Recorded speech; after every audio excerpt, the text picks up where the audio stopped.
He probably burnt out the engine in that thing, because you can get them going pretty quick if you know what you're doing. They were there when he needed them. That's the customer experience we should all be striving for. A big part of that is understanding who it is, right? If I had $1 for every article that I've seen on how do we understand millennials? How do we understand people even younger than millennials? Like, oh my Lord, right? It's difficult because we're all from the same generation pretty much, and we're all pretty much the same.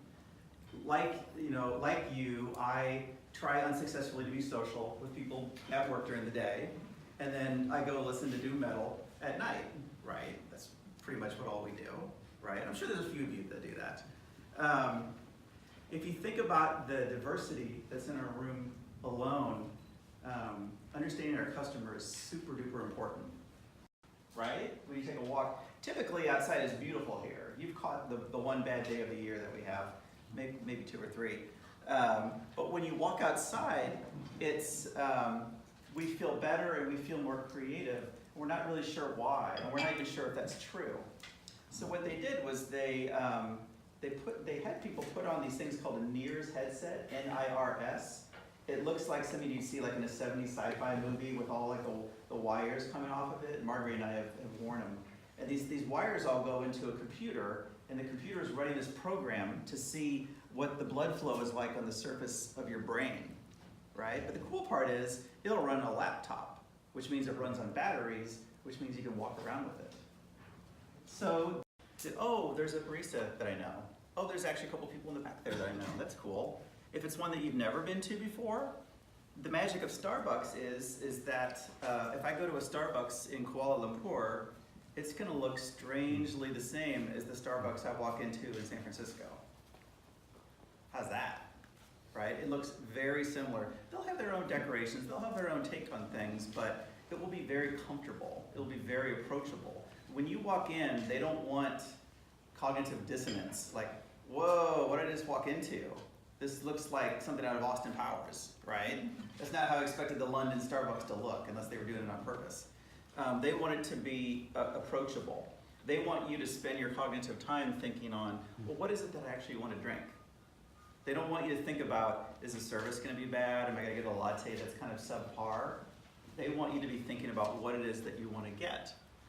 So once you assess all these things and they're making the choices, they're focusing your choice on what you want, then you need to decide what it is. And how do you make your decision on what drink or food that you're going to get? For my daughter, it's very simple. She walks in and she says, Father, that's not what she says. She says, Daddy, I would like a cake pop. And so then you have to assess, what do I do? And this is the part where I'm not completely confident in what I'm doing, but this means you have to assess, should I take the car or should I take the subway, okay? And when you make the decision, there has to be some sort of reward here. How do you assess them? Well, you look into is it more convenient to take the subway? Yeah. Is it cheaper? Does it make me feel good? Where does it leave? The frequency? Exactly. Yeah. Is it a green choice? Is that important to me, and so on? So you factor in all these kinds of decisions or more things, and some of them are, of course, if being green is very important to you, then the cost doesn't matter, the convenience doesn't matter, and so on. So it depends on your motivation.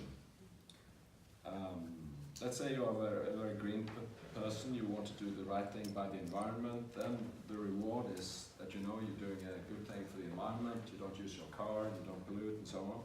So it doesn't matter if the subway is crowded or expensive or what have you, but for most people or many people, there has to be some other rewards. Maybe it's convenient, it's cheap, it gets you there faster, and so on.